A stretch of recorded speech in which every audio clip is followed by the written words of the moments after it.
Hello, it's time for episode 3, so let's see what's up in this queue. Arma 3. Experience true combat gameplay in a massive military sandbox, deploying a wide variety of single and multiplayer content over 20 vehicles and 40 weapons, and limitless opportunities for content creation. This is the PC's premier military game. Authentic, diverse, open. Arma 3 sends you to war. Very positive. And yeah, more game rendering, but it's not true gameplay.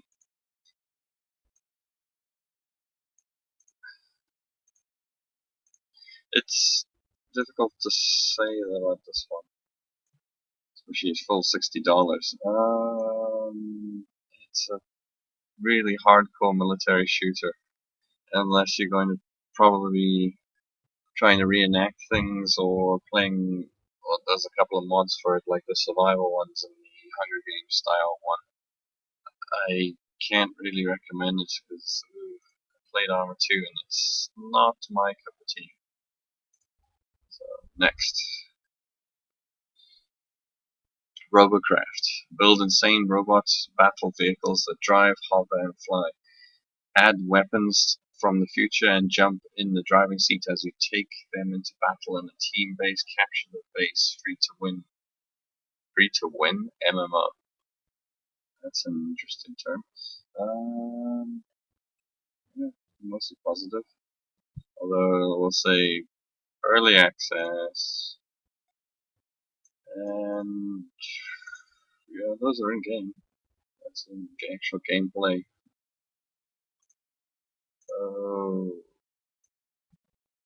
I mean, it's an interesting building mechanics stuff. Quite a thing. I'm not entirely sure. This would be entertaining. Me. I mean, it's an interesting system, but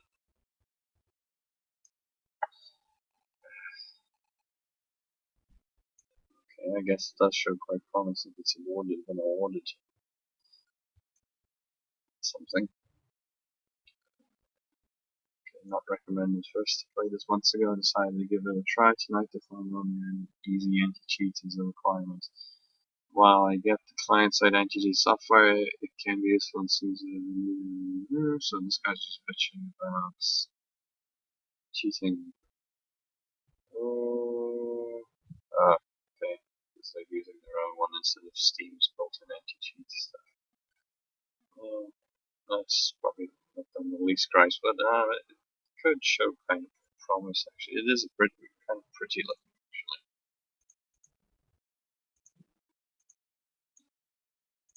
No, but it's still early access, so I'm gonna wait till it's done.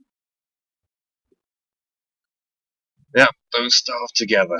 Don't Starve Together is a standalone multiplayer expansion for the uncompromising survival game, Don't Starve. Note, players who currently don't own Don't Starve on Steam will get Don't Starve Together for free when it exits early access. Players who currently own Don't Starve on Steam. And it's overwhelmingly positive. I myself own a copy of it. And it is really quite fun. It's possibly the best way to play Don't Starve. Because at least then you can have other people doing you can have people dedicated to certain things like gathering food, gathering materials, wood, rock and stuff. Yeah, it's probably very few. I mean, the original one is like one of the best survival games there are. There's new types of creations and stuff in this. Weird. I would definitely recommend it. Yeah, even if it is in early access, but it's pretty much quite done. Evolve. In a savage world of man versus nature, you are the hunter or the hunted. Turtle Rock Studios brings you Evolve, the next generation of multiplayer shooters where your hunters face off against a single player controlled monster. Stalk your prey, execute your attack, and prove you're the apex predator in Where's the rest of the goddamn thing? Seriously, why don't they make the thing big enough? Stalk your prey, execute, attack, improve your other apex predator in an adrenaline pumping 4v1 matches. Yeah. Bull shots. Bull shots abound. That's from the beta. Is there any actual in-game displayed here? I mean, it's potentially in-game. It could just be a pre-rendered to look like it's in-game. Okay, that's potentially gameplay, but the missing HUD is kind of weird. So I would probably bank on it being, yeah, these are all, yeah, these are bull shots, definitely. And it's mixed because, well, it's not a fleshed out game. There's virtually no single player. The single player is tacked on like the way it is in Titanfall. And there's a huge amount of DLC, even though half of it's cosmetic and can just be ignored. There's a weird deal with the DLC being cut up in the way it is. It's oh god, and yeah, when the complete DLC outstrips the original game's price, really, $60 for an incomplete product, really. Don't even say it's going to be better in the sequel because that's just apologetic nonsense. Nope, do not recommend. Next, Binding of Isaac Rebirth. Binding of Isaac Rebirth is a randomly generated action RPG shooter with a heavy roguelike elements. Following Isaac on his journey, players will find bizarre treasures that change Isaac's form, giving him superhuman abilities and enabling him to fight off droves of mysterious creatures, discover secrets. Why can't they make this thing open up bigger, or at least condense your fucking description? You can't fit it all in. It doesn't deserve to be that long. Superhuman abilities and even fight off droves of mysterious creatures, discover secrets, and fight his way to safety. Yeah, it's a remake. Well, not really a remake. It's more like an upgrade of the original, considering it has its own engine. It's not based in Flash or Flash pop-up anymore. It's highly recommended, and it's a really good rogue game, basically, or Zelda Dungeoneer, if you could say that, really. It's a cross between probably a roguelike game and a Zelda Dungeons.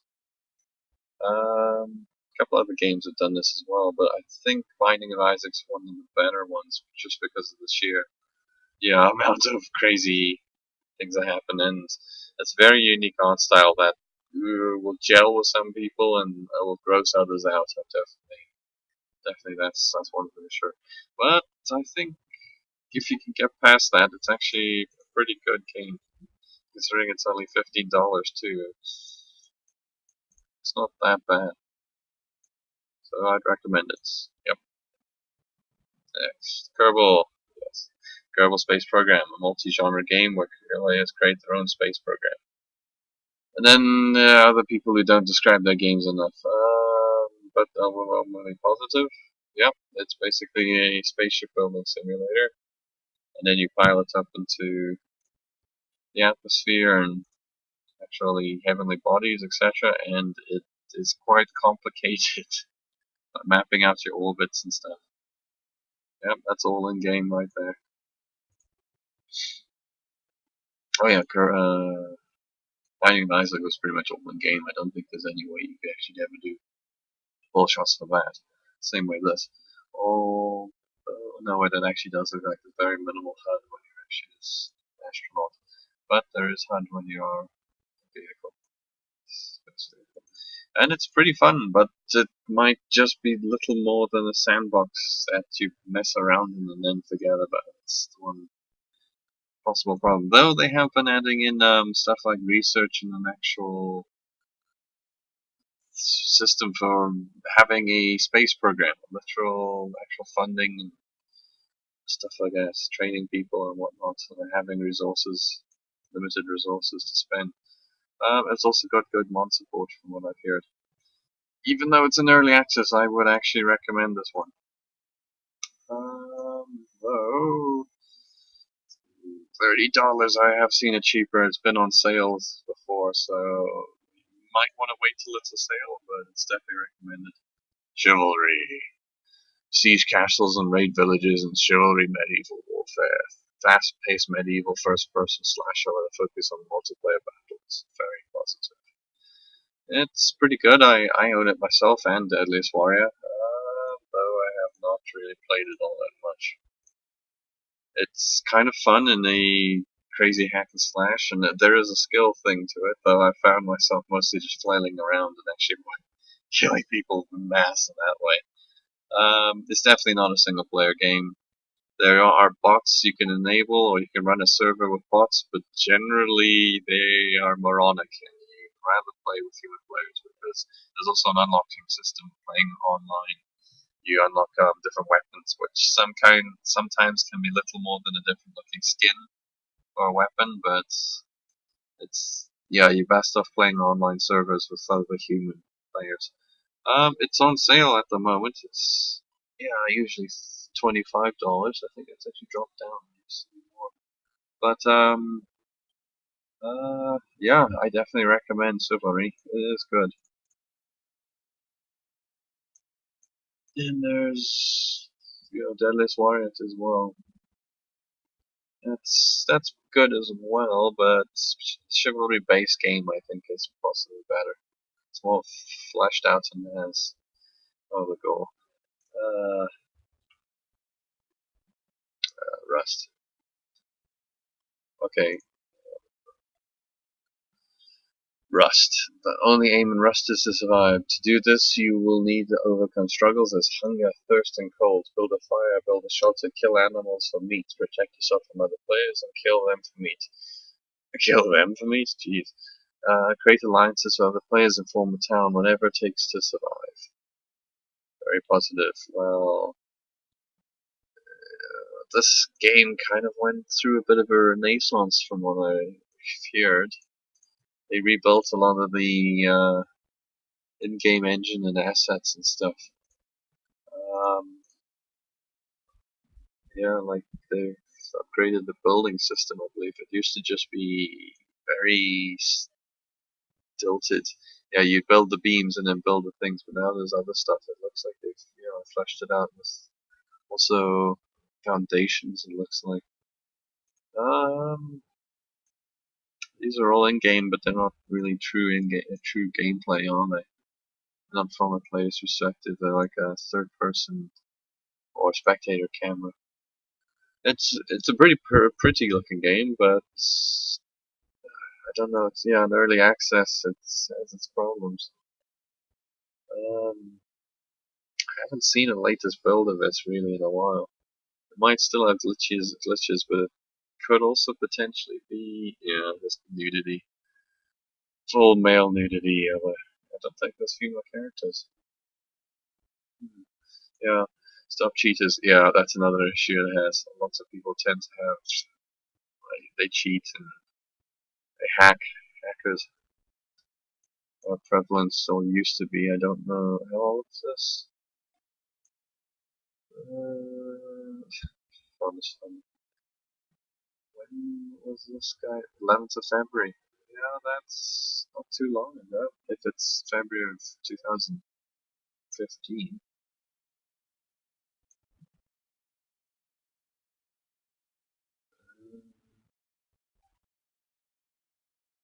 Yeah, the other thing it suffers from is the DayZ effect, where newbie players are probably going to find it really horrible because of kill on sight. People roaming around in bands of bandits, basically, that kill anyone they see. Player cooperation is really terrible, and unless you can actually Skype or VoIP people without external software, the in-game communication system is intentionally bad. That's to obfuscate like cooperation and stuff. So I can't recommend it myself until maybe it's done. Europa Universalis IV. Fulfill your quest for global domination. Paradox Development Studios back with the fourth installment of the award-winning Europa Universalis series. Empire building game Europa Universalis. Oh, I'm pissed off for saying that long. 4 gives you control of a nation to guide through the years in order to create a dominant global empire. And it's quite in depth. There are. Yeesh. There was Alexandria, Persia, those don't exist anymore. Valencia, jeez. Some of these are ancient kingdoms that, really don't exist. And you can play any time period, or mostly any time period. I believe it's. And the DLC. Oh my god, that's a lot of DLC. 75, it's still not. Oh, well, a lot of it's on sale at the moment because the base game is free to play for this weekend, I believe. Which is, that's not pertinent. The base game is usually $40, with it being on sale until the end of March. End of until the 2nd of March, I would assume. Yeah.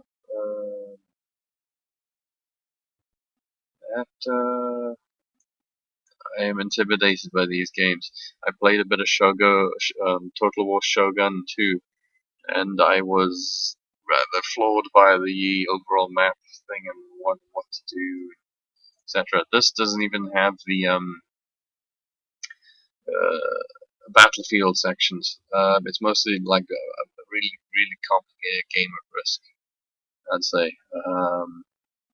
And I am not afraid. I'm afraid I can't really recommend for that. It's just not my kind of thing.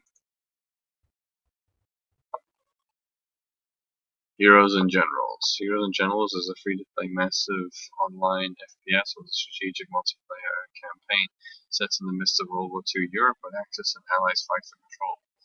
Mostly positive, though 71 game average. Definitely looks, although that might be a bullshot. In all due honesty, there's no gameplay there. That also could potentially be actual gameplay. Yeah, that's potential gameplay. Although I think the game is actually missing the HUD. There's a hiding HUD. There's some bullshots. Unless there is an actual. It's filled with lots of bullshots and pseudo gameplay. It's also early access, and from what I've seen of it, it's kind of an interesting mashup of Battlefield 1942, like, or maybe a Forgotten Hope 2 is a really good World War II mod for Battlefield 2, and this basically just looks like a redone, like, or high res, like like HD version of that, with a bit of elements of like what's the Source game called? Day of Defeat. Yeah, it has terrible controls like that, where recoil is overcompensates, and you get this weird laser gun effect. I remember it has, seen it being played, and it's all right. Squad-based tactics and stuff like that, but what's in the negative things? Ooh, game's economy is in a horrible state. There's a match where no one does anything but camp. Made 4 to 5k of credits. Oh yeah, because it also has credits. You have to buy guns and stuff. Apparently, it's XP you gain. You can buy shit. Update climb dumbs the game down to nothing more than red versus blue. Yeah, there's another interesting thing. Whether or not the updates help the game. This game has a lot of potential, but the matchmaker is ridiculous. Oh god, it looks like it has a lot of problems. There's how much XP you get. Oh yeah, that's another issue. I can't recommend it myself until maybe it's further along and not out of early access. Yeah, I won't be playing that. Far Cry 4. Hidden in the towering Himalayas lies Karat, a country steeped in tradition and violence. You are AJ Gale, traveling to Karat to fulfill your mother's dying wish. You find yourself caught in civil war to overthrow the oppressive regime of dictator pagan men, mostly positive. Although 76. Um, and those are, I don't know, most of those, well, that's potentially in-game badges. Oh boy. But that's from that pre-rendered like intro. Actually, half of these, that's bullshit. That's a bullshot. And there isn't even a video. That's interesting. They didn't include a video, and those are all pretty much bullshots. It's marginally better than Far Cry 3 from what I've heard. I don't own this, but it's got a season pass and $60, and Ubisoft has had some problems. Like, I think maybe they finally fixed it and patched it, but yeah, I see Far Cry 3 is actually okay for finds a new version. It's like Far Cry 4.5 basically. Is what oh, it's 3.5. Excuse me. I bet Far Cry 5 will actually be 3.45 basically. Ubisoft tends to do that. Because I live in Russia and I'm able to get the English version, also Russian translation really sucks. Okay, that's interesting. Wow. The only way I could get an English version by pirating it. That's an interesting localization then.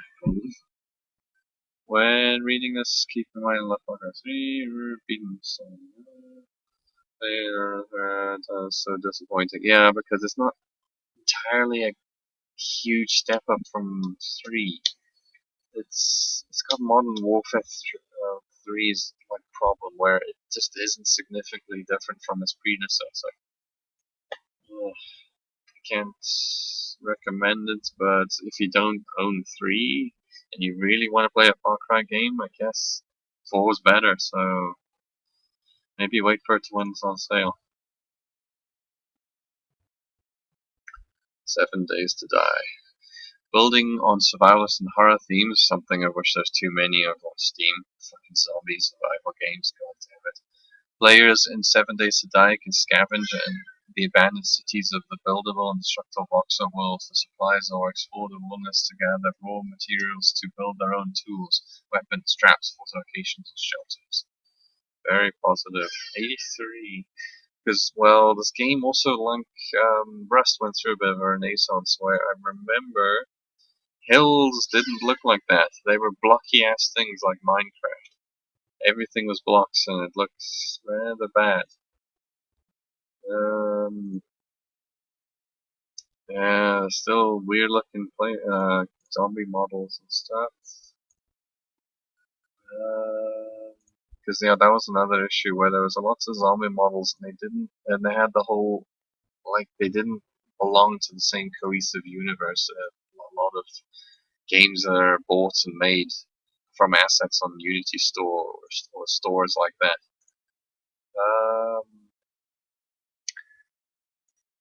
It has potential, I guess, but it's an early access game. Last time I saw it, it looked horrible, but then it has fixed itself up. It's not expensive. It's $25. It's early access. I'd probably wait till it's on sale. Is there any negative reviews? No. No negative reviews have come to the top. That's interesting. Yeah, I'd wait till it's finished. And that concludes the third episode. Yeah. Alright, I'll get back to you with a new one tomorrow or later today, same as before. Okay, bye.